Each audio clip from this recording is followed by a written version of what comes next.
Hey there, and welcome to the latest episode of Branding the Experience, where we delve into how businesses and organizations can create environments where employees actually want to come to work, and clients, customers, members, whoever we call them, want to keep coming back. I'm Ken Bader, your host for Branding the Experience, and what we're going to talk about today is service standards.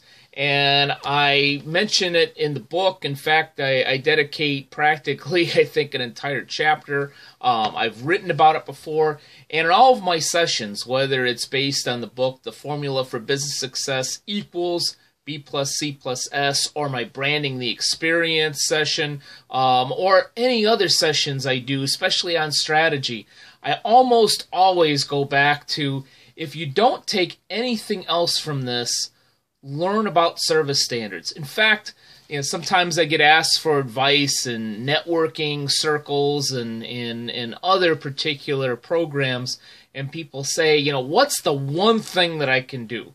What's the one thing that I can implement, maybe even today or tomorrow, that's going to help me brand the experience? And I always say, implement service standards if you don't have them, and if you do have them, redo them. First off, we need to know what the heck is a service standard. Well, to me, a service standard is the how we're going to live our brand. It tells us exactly how we're going to operate our day, if you will. I talk about values in the book as well as strategy. The values are kind of the who we are at our core. And those are very important, but the service standards takes those values and takes them one step further into actionable items. So for instance, let's say one of our values in our business is timeliness, one that I've seen quite a bit. Well, timeliness is great, and it's great to have it as a value, but as an employee, I may not know exactly what that means. To some, it may mean, okay, getting to work 15 minutes early, or being at our station, ready to go 10 minutes before we're supposed to start. But to others, it may mean, well, I'm supposed to start at 8 p.m., well, then at 7:59, I'm walking through the door. So, if we don't understand what the value is, if we don't understand what timeliness in this particular example means at our organization, then it becomes very difficult for us to live that out. So what we need to do is help define it.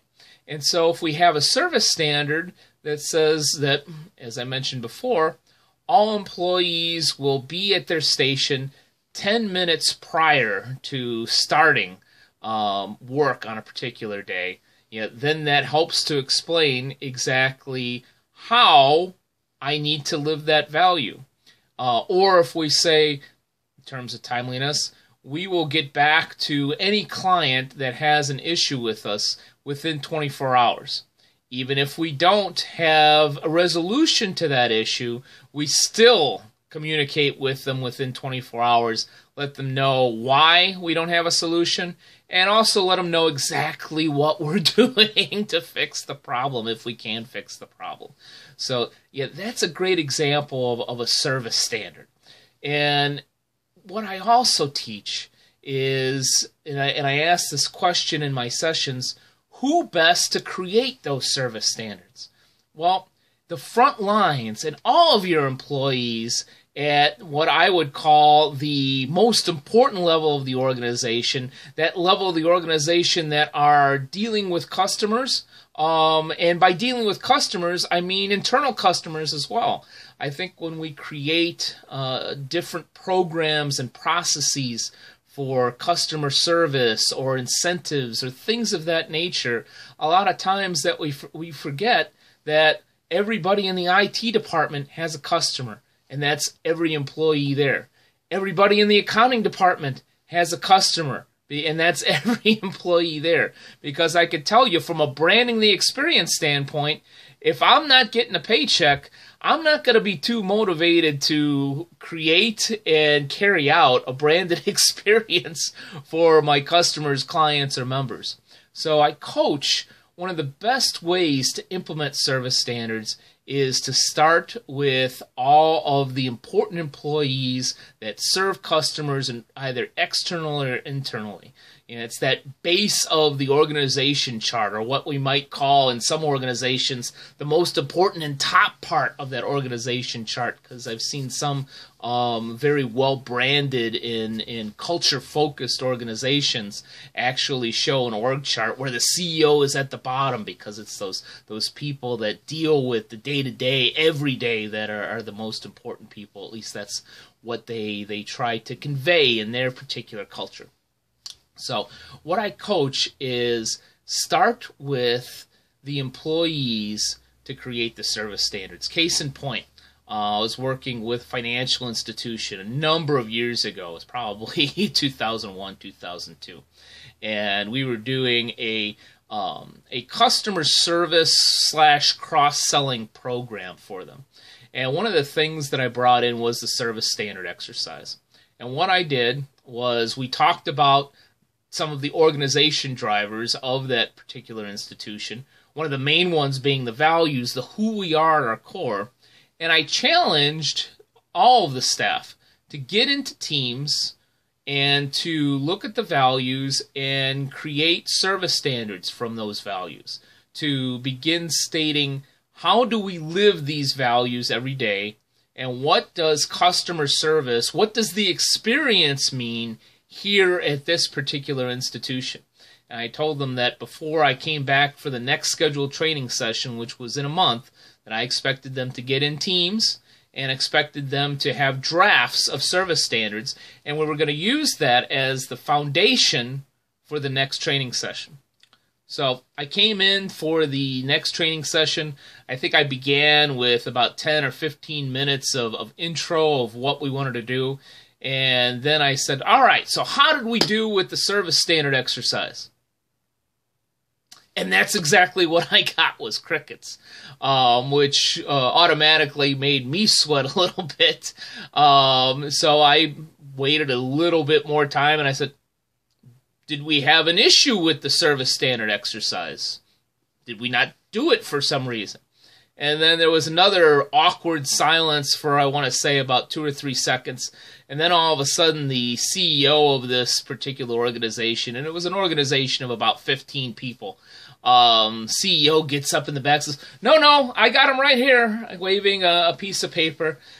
And he ran up to the front of the room, and he handed me this paper with a lot of pride and exuberance. And I was looking at it, and actually the service standards were pretty darn good. I don't remember exactly what they were, but they were very succinct, as well as very appropriate for that institution, and it explained exactly what was expected of every employee. It was very easy to understand, and it was very to the point. So I started going through them, and I said, yeah, these are pretty darn good. I said, how did we create these? We were supposed to go through drafts today. You know, did we actually were we actually that proactive in trying for some extra credit in the training and taking this exercise all the way to completion? And what I got back was very disappointing. The CEO said, no, me and the chief operating officer came in on one Saturday, and we just hammered it out like it was something that just needed to get done. Didn't understand, and maybe I didn't make it clear enough as a consultant, speaker, and trainer that the process was at least just as important, if not more important, than the actual product at the end. But when the CEO said that, you could feel the entire room just simply deflating. Not to say, obviously, that I was deflated. It also had to scramble around in my mind because I had some particular exercises based on that particular process that we wanted to do that morning. So I continued on as best as I could, and the break came, and one of the employees that happened to be rather vocal, let's say, came right up to me during the first break and said, within earshot of the CEO, weren't we supposed to all do this as teams and then discuss them today and begin to develop the actual service standards from the drafts. And I had a choice to make. I could either simply kowtow to the CEO and say, well, maybe there was a misunderstanding, or say, well, it really wasn't clear, or something along those lines to maybe help the ego or save the ego of the CEO. But that was a branded choice, an important choice at the time for me. And part of my brand, part of my values are being truthful. And even being blunt. So I said exactly what the truth was, which was, yes, that's exactly what we were supposed to do. So it was obvious that there wasn't, as I talked about in the prior episode, there wasn't an employee's first approach there, and that the employee engagement wasn't where it needed to be, obviously. And as I always say, it's very, very difficult to brand the experience for your customers when you don't have a well-branded experience, not a positive experience, or even a poor experience, as in this case, for your actual employees. Happy employees equals happy customers, so we need to start there. So the process of the service standards is just as important as the actual product at the end. And for this particular institution, not surprisingly, they're no longer around. Because they didn't understand, well, maybe they understood the B portion, the brand, and maybe they understood the S portion, the strategy. They certainly had some issues with the C portion, the culture. And not surprisingly, after I answered that lady's question the way I did, even though I was supposed to do some further training, that didn't happen. That was the last engagement I had with that institution. And frankly, so be it, because there was only so much I was going to be able to do to be able to help that particular business until I was able to change some mindset with management, which frankly I could have done if I had gotten just a little bit more of a chance. But the takeaway from this, especially from creating service standards, as I like to say, if we don't take anything else from this session, the most important thing is that when we start creating service standards from that most important level of the org chart, from the people that are dealing with customers, both external and internal every day, what we get is we get buy-in. Now, granted, sometimes we get some crazy stuff when we start with employees. Like one program I did for one organization, one of the service standards on the first draft was eat well, and then another one was get more sleep, which the CEO kind of both laughed at and was maybe mildly upset over.